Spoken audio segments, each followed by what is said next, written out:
Welcome class. Study पाठशाला के online YouTube channel पर आपका स्वागत है। आज हम बात करेंगे कक्षा 10 के अध्याय 8 की।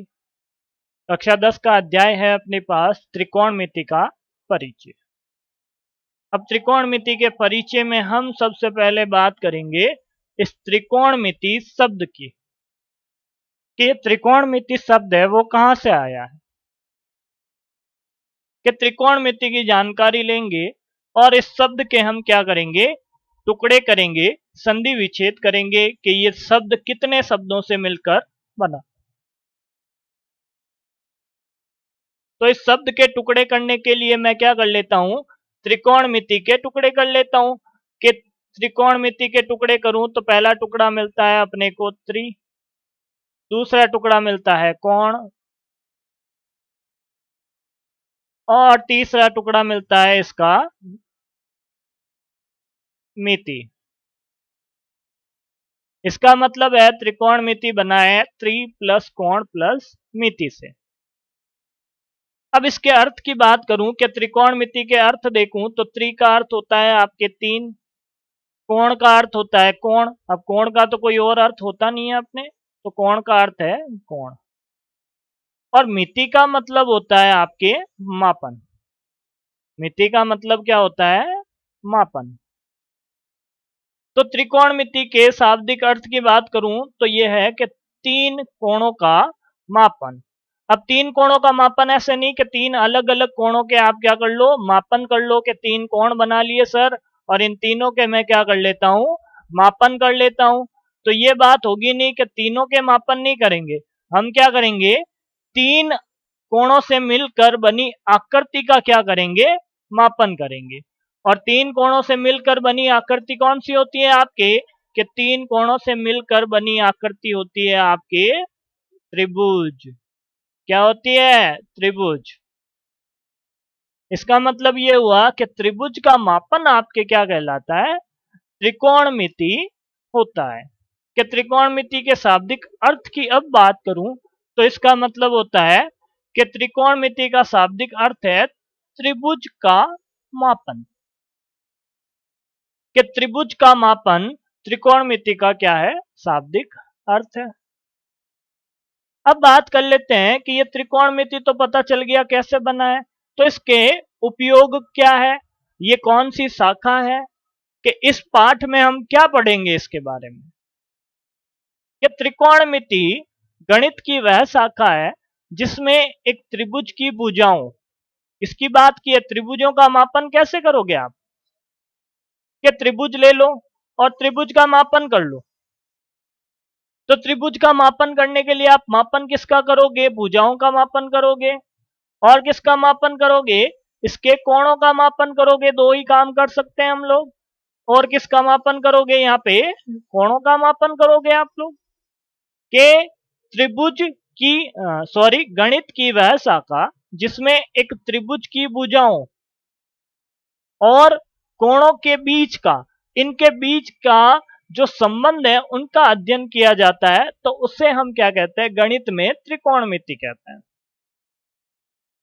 कि आगे बात करें कि त्रिकोणमिति कौन सी शाखा है, तो वो तो आपको पता चल गया कि त्रिभुजों के भुजाओं और कोणों के बीच का संबंध जब ज्ञात किया जाता है या उनका अध्ययन किया जाता है तो त्रिकोणमिति कहलाती है।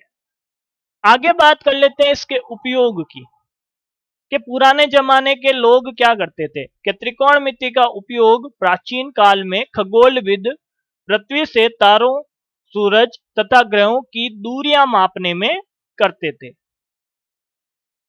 क्या काम आती थी त्रिकोणमिति, के पृथ्वी से तारों के बीच की दूरी, सूरज से ग्रहों के बीच की दूरी, ग्रहों से पृथ्वी के बीच की दूरी, पृथ्वी से ग्रहों के बीच की दूरी, जो भी लंबाइयां हम आसानी से नहीं माप सकते उनको हम क्या करते थे, त्रिकोणमिति से माप लेते थे। और आधुनिक काल के लोगों की बात करूं, कि अभी के अपने जमाने के लोग हैं वो त्रिकोणमिति का सबसे ज्यादा उपयोग करते हैं इंजीनियरिंग में और फिजिक्स, भौतिक विज्ञान का नाम आपने सुना है, कि फिजिक्स में प्रयुक्त होने वाले सभी प्रायोगिकी में क्या होते हैं, त्रिकोणमिति का उपयोग करते हैं। जो भी प्रयोग होता है और जो भी प्रयोग में आपके अच्छी बातें होती है, गणना होती है, वो हम किससे करते हैं? त्रिकोणमिति से करते हैं। तो त्रिकोणमिति के पुराने जमाने के उपयोग तो ये है कि लंबाइयां, ऐसी लंबाइयां जिन्हें हम फीते से नहीं नाप सकते। अब कुछ बच्चे बोलेंगे सर फीते से नाप लूंगा मैं, क्या दिक्कत है, फीता ले आओ इतना लंबा। कि इतना लंबा, पहली बात तो फीता बनाना क्या है, मुश्किल है। और दूसरी बात कि छोटी स्केल से या छोटे फीते से नापने जाओगे तो पृथ्वी और सूरज के बीच की दूरी लाखों करोड़ों किलोमीटर होगी, और आप लोग क्या करोगे, उनके बीच में फीते से नाप नाप के क्या लेने पड़ेंगे आपको, 2 जन्म लेने पड़ेंगे या 3 जन्म लेने पड़ेंगे, तो जाके आपके दूरी पूरी नाप सकते हो। तो ये तो संभव ही नहीं है, असंभव घटना हो गई है। तो उस घटना को संभव बनाने के लिए लोगों ने क्या किया, जो खगोलविद थे, जो अंतरिक्ष की अध्ययन करते हैं, अंतरिक्ष के बारे में जानते हैं, वो लोग पृथ्वी के ऊपर बैठे बैठे एक दूरबीन की सहायता से क्या कर लेते हैं, पृथ्वी और सूरज के बीच की दूरी ज्ञात कर लेते हैं, तारों के बीच की दूरी ज्ञात कर लेते हैं, और वो चीज संभव होती है त्रिकोणमिति से। आगे चलें तो आगे बात करते हैं हम इस पाठ में क्या पढ़ना है। कि इस पाठ में, इस अध्याय में हम एक समकोण त्रिभुज की भुजाओं के कुछ अनुपातों का, ध्यान से समझना इस बात को, कि समकोण त्रिभुज, त्रिभुज कैसा लेंगे हम, समकोण त्रिभुज लेंगे, और समकोण त्रिभुज के कुछ अनुपात, किसके, भुजाओं के। एक समकोण त्रिभुज ले लेते हैं और भुजाओं के क्या कर लेते हैं, अनुपात बना लेते हैं, कि ये समकोण त्रिभुज आया आपके, और उसके हमें क्या करने हैं, अनुपात बनाने हैं। तो समकोण त्रिभुज बनाओ पहले तो, कि एक समकोण त्रिभुज बना लिया। अब इसकी भुजाओं के अनुपात उनके न्यून कोणों के सापेक्ष जब ज्ञात किए जाते हैं या उनका अध्ययन किया जाता है, तो उनको कोणों का त्रिकोणमितीय अनुपात कहते हैं। उनको क्या कहते हैं, कोणों का त्रिकोणमितीय अनुपात कहते हैं। इस पाठ में अपने को त्रिकोणमितीय अनुपात पढ़ना है, और त्रिकोणमिति का एक भाग है ये जो अनुपात है वो त्रिकोणमिति नहीं है, ये त्रिकोणमिति का एक भाग है। और उसके लिए आवश्यकता किस चीज की है, उसके लिए आवश्यकता होती है अपने समकोण त्रिभुज की। अब समकोण त्रिभुज की बात आई है तो हम क्या करते हैं, समकोण त्रिभुज की पूरी जानकारी यहां से क्या करते हैं, प्राप्त करते हैं।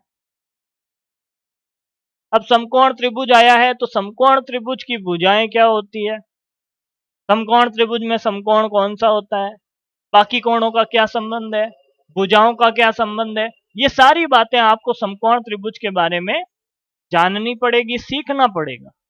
और जब आप इन बातों को सीखोगे तो त्रिकोणमिति आपको आसान लगेगी।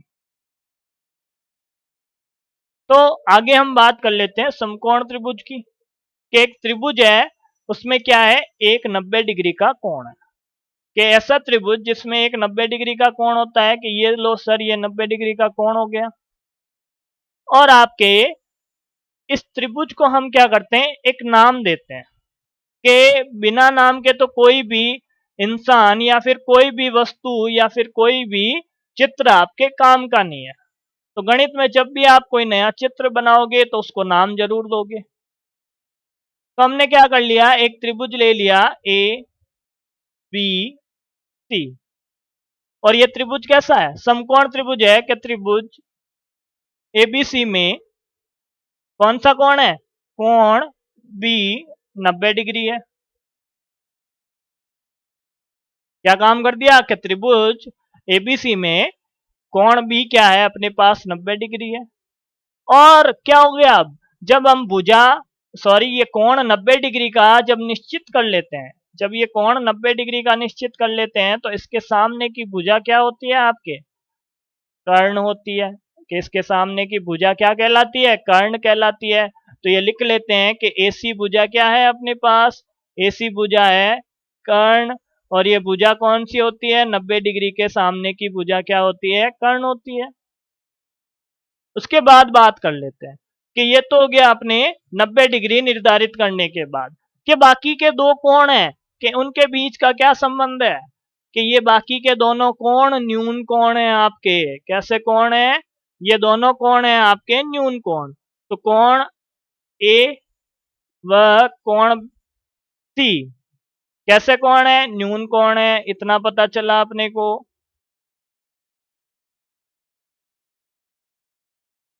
आगे बात करूं कि कोणों का तो अध्ययन कर लिया कि एक कोण तो 90 डिग्री का है और बाकी के दो कोण कैसे हैं? न्यून कोण है। पर इन दोनों कोणों के बीच में एक संबंध है कि कोण ए व कोण सी पूरक कोण है। ये सबसे महत्वपूर्ण है इस बात में, पूरक कोण है कि ये दोनों कोण मिलके क्या बनाते हैं? पूरक कोण बनाते हैं। और पूरक कोण कौन से होते हैं उसकी परिभाषा बता देता हूं। ऐसे दो कोण जिनका योग कितना हो? 90 डिग्री का हो, उसे हम क्या कहते हैं? पूरक कोण कहते हैं। अब आगे चले तो इनके कोणों का तो अध्ययन कर लिया। अब इनकी भुजाओं के बारे में बताओ कि सर आपने तो पहली जो कक्षाएं थी उनमें बताया है कि समकोण में कर्ण होता है, एक लंब होता है और एक आधार होता है। क्या क्या होते हैं? एक कर्ण होता है, एक लंब होता है और एक आधार होता है। ये तीनों भुजाएं समकोण त्रिभुज में होती है। पर अब आपको एक बात बता दूं कि ये जो भुजाएं हैं उनका निर्धारण हम कैसे करते हैं? कोण के आधार पे। किसके आधार पे? कोण के आधार पे आपके भुजाओं का निर्धारण होता है। जब हम किसी एक कोण का अध्ययन करते हैं, यदि मैं कोण सी का अध्ययन करूं तो आपके क्या होता है? भुजाएं निर्धारित होती है। ऐसे ही आप कुछ भी भुजा को क्या नहीं मान सकते? लंब नहीं मान सकते, आधार नहीं मान सकते। वो निर्भर करता है कोण के ऊपर। कैसे निर्भर करता है उसकी बात करते हैं कि यदि मैं कोण सी के ऊपर अध्ययन करूं, यदि कोण सी का अध्ययन करें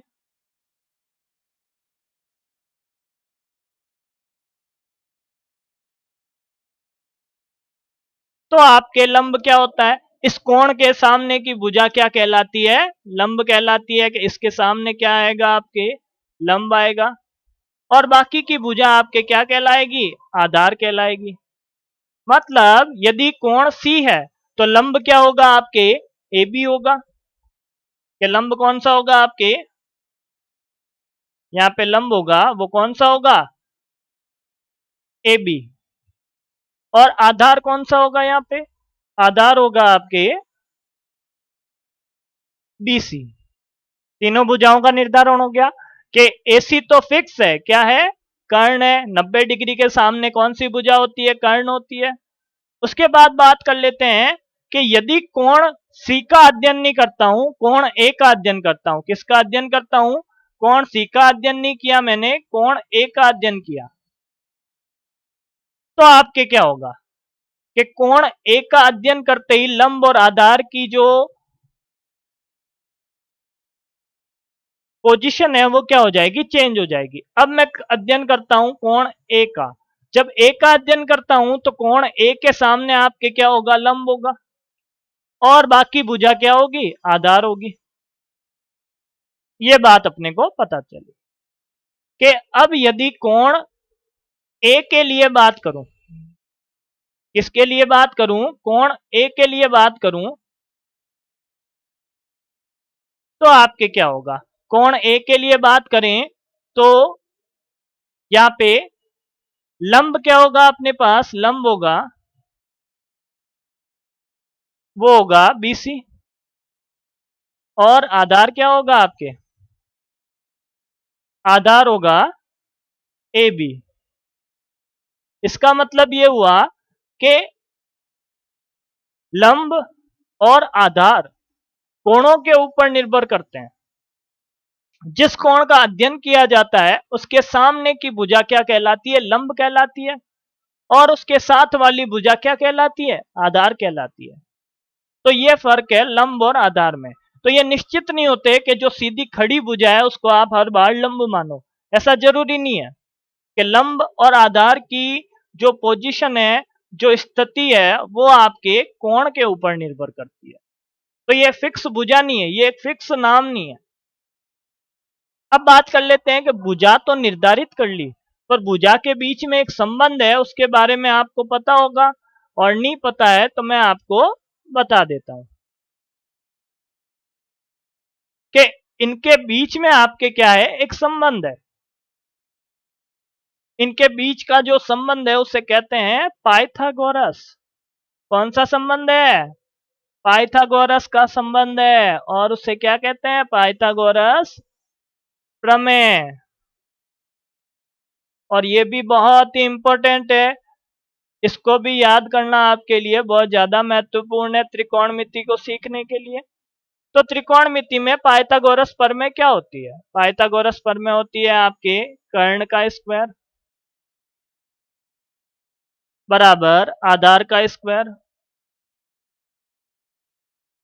प्लस लंब का स्क्वायर। ये होती है आपके पाइथागोरस प्रमेय, और ये प्रमेय बहुत ही ज्यादा आपके क्या है, उपयोगी है। इस प्रमेय की सहायता से आप बहुत सारे सवाल हल करोगे प्रश्नावली 8.1 में और प्रश्नावली 9 में। जो आपके 9 प्रश्नावली है, 9 नंबर के जो सारे सवाल है, वो आप इसी पाइथागोरस के ऊपर आधारित होंगे। तो ये पाइथागोरस बहुत ही महत्वपूर्ण है, तो इसलिए इसको एकदम कंठस्थ आज याद कर लेना।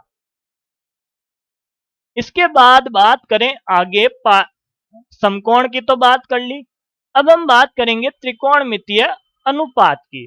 किसकी बात करूंगा मैं? त्रिकोणमितीय अनुपात की बात करूंगा। और वो क्या होता है वो मैं आपको बताता हूं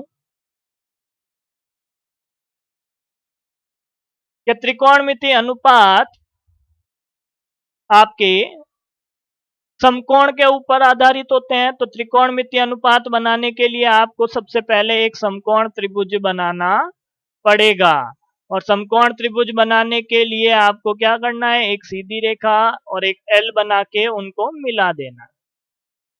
और जब आप इतना काम करोगे तो आपके क्या बन जाएगा, एक समकोण त्रिभुज बन जाएगा। अब इस समकोण त्रिभुज में मैंने बोला था कि नाम देना बहुत ज्यादा जरूरी है, बिना नाम का कोई भी चित्र संभव नहीं है। तो इसमें हमने कर लिया कि एक एबीसी क्या है, अपने पास समकोण त्रिभुज है, उसका कोण बी क्या है, 90 डिग्री। अब त्रिकोणमितीय अनुपात की बात करूं तो भुजाओं के क्या बनेंगे, अपने पास अनुपात बनेंगे। और वो अनुपात किसके साथ बनेंगे? कोणों के साथ बनेंगे। बिना कोणों के त्रिकोणमितीय अनुपात क्या नहीं है, संभव नहीं है। तो हम क्या कर लेते हैं, यहाँ पे 6 प्रकार के त्रिकोणमितीय अनुपात होते हैं। पहला होता है अपने साइन, उसके बाद होता है कोस,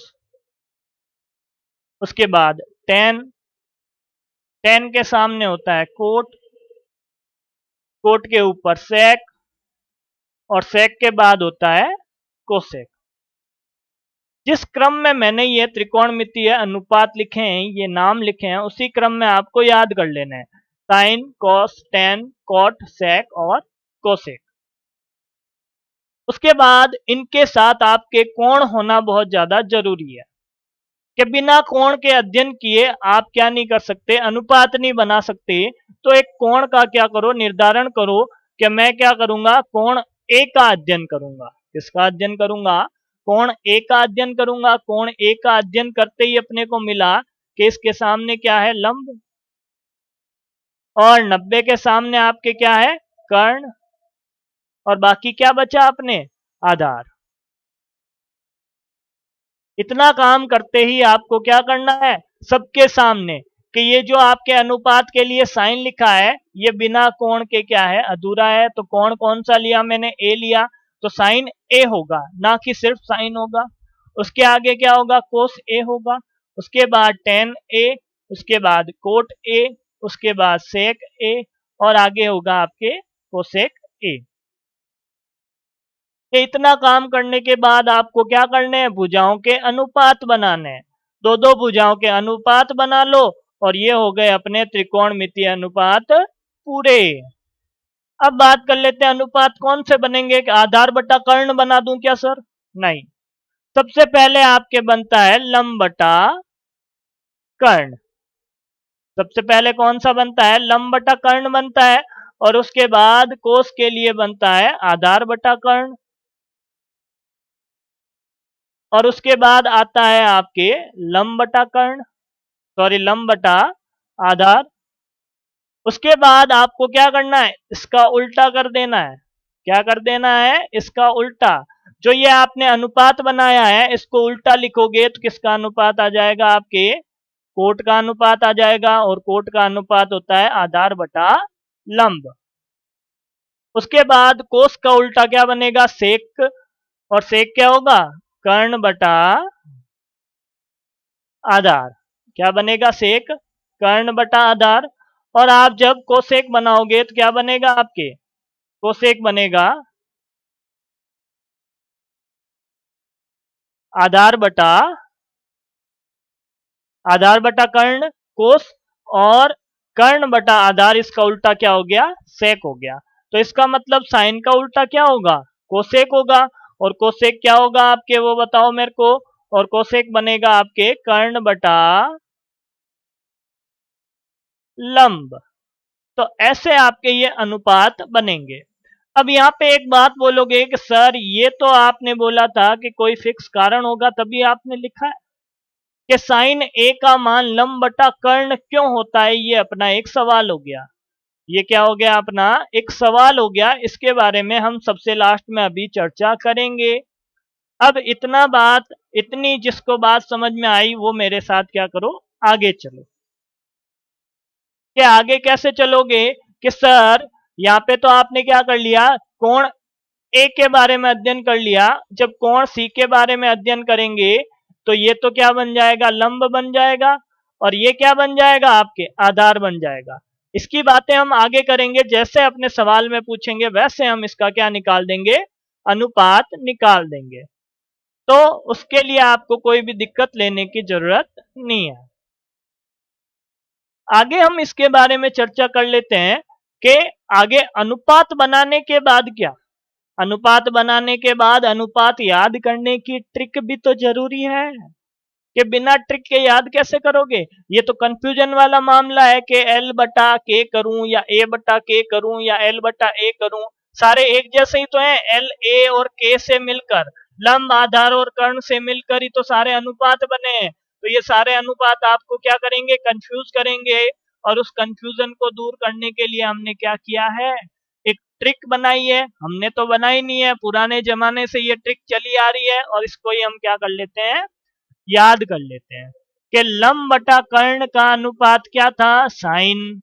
आधार बटा कर्ण का अनुपात क्या था, कोस। लंब बटा आधार का अनुपात था टेन। और इनका उल्टा, आधार बटा कर्ण का अनुपात क्या है, कोट। सेक कर्ण बटा आधार, और कोसेक लंब बटा, सॉरी कर्ण बटा लंब। और ये ट्रिक याद करने का तरीका है आपके लाल बटा कक्का। क्या तरीका है, लाल बटा कक्का। लाल कैसे लिखते हैं, एल ए एल। और कक्का कैसे लिखते हैं, के ए। और ये आपके क्या बन गई trick, sine cos tan cot sec और कोसेक। इसीलिए मैंने बोला कि ये क्रम किसी का नहीं टूटना चाहिए। ये आगे क्रम और काम आएगा, इसी क्रम से हम और चीजें क्लियर करेंगे।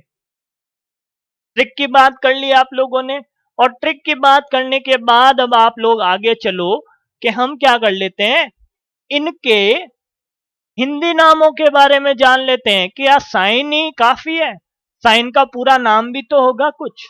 उसके बारे में हम चर्चा कर लेते हैं कि ये जो त्रिकोणमितीय अनुपात है वो 6 प्रकार के होते हैं। ये तो मैंने आपको बता दिया। इसमें sine cos tan cot sec ये सभी क्या है, फलन है। और ये जो ए है वो क्या है, न्यून कोण है। क्या है यहाँ पे, न्यून कोण है, किसका, समकोण त्रिभुज का। अब ऐसा जरूरी नहीं है कि यहाँ पे न्यून कोण ही हो।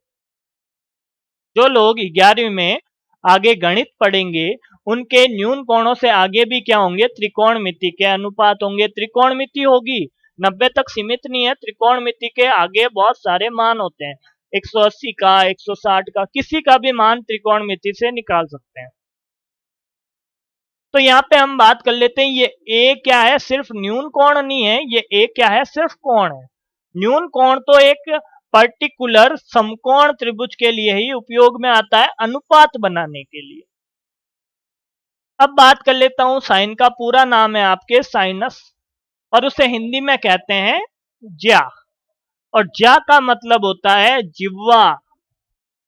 अब जिह्वा नाम आपने सुना है व्रत में, किसमें सुना है, व्रत में। ये बात याद रखना, आगे काम आने वाली है कि जिह्वा किसके अंदर होती है, व्रत के अंदर होती है, जो केंद्र से होकर नहीं गुजरती है। आगे बात कर लेता हूं कोस की, तो कोस का पूरा नाम है कोसाइनस। यदि साइन के आगे को लगा दूं तो क्या हो जाएगा, कोसाइनस हो जाएगा। और इसका हिंदी का नाम होता है कोटिज्या, या फिर इसको और भी एक नाम से बुलाते हैं, पूरक कोण की जा। आगे बात करूं टेन की, तो टेन होता है आपके टेंजेंट, और इसको हिंदी में कहते हैं स्पर्श रेखा। ये भी किसके अंदर काम आती है, व्रत के अंदर उपयोग में आती है। और व्रत में उपयोग आती है कि व्रत को स्पर्श करने वाली रेखा क्या कहलाती है, आपके स्पर्श रेखा कहलाती है। क्या कहलाती है, स्पर्श रेखा कहलाती है। आगे बात कर लेते हैं कोट की, तो टेंजेंट के आगे को लगा दूं तो क्या बनता है, को टेंजेंट बनता है। उसे हम हिंदी में कोटि स्पर्श ज्या भी कहते हैं, व्युत्क्रम स्पर्श ज्या भी कहते हैं, और पूरक कोण की स्पर्श ज्या भी कहते हैं। व्युत्क्रम स्पर्श ज्या ऐसे कहते हैं कि हमने जब कोट का मान बनाया, कोट ए लिखा, तो उसके लिए क्या किया, टेन का उल्टा, मतलब क्या कर दिया, 1/10 ए कर दिया। तो इसलिए इसको बोला जाता है व्युत्क्रम स्पर्श रेखा। आगे बात कर लेते हैं अपने सेक की, तो सेक का पूरा नाम होता है सेकेंड, और ये भी क्या है, एक व्रत की क्या है, रेखा है। जैसे कि ज्या क्या है, व्रत की जिह्वा, स्पर्श रेखा क्या है, व्रत को स्पर्श करने वाली रेखा। वैसे ही सेक क्या है, सेकेंड है आपके व्रत को प्रतिच्छेद करने वाली रेखा। ये भी क्या है, व्रत के लिए काम आती है। और हम क्या करते हैं, व्रत को प्रतिच्छेद करने वाली रेखा को क्या कहते हैं, सेक या सेकेंड कहते हैं। अब बात कर लेते हैं कि इसे कोटि ज्या का व्युत्क्रम भी कहते हैं। सेक का मान ज्ञात करने के लिए आपने क्या किया था, कोस का उल्टा। तो इसका मतलब तो ये हुआ कि ये कोस की क्या है, व्युत्क्रम भी है। तो सेक का मान ज्ञात करने के लिए हम क्या कर सकते हैं, सेक का मान ज्ञात करने के लिए हम कोस का उल्टा भी कर सकते हैं, कि सेक ए बराबर क्या होता है, 1/कोस ए।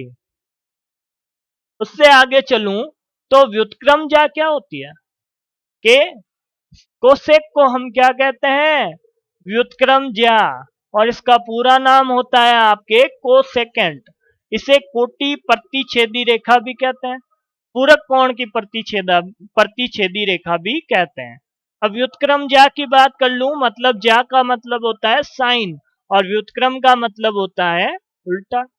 इसका मतलब ये हुआ कि कोस का मान जब भी आप ज्ञात करते हैं, किसका मान, कोस का मान हमें ज्ञात करना है, तो कोस के लिए हम क्या कर सकते हैं, साइन का उल्टा कर सकते हैं।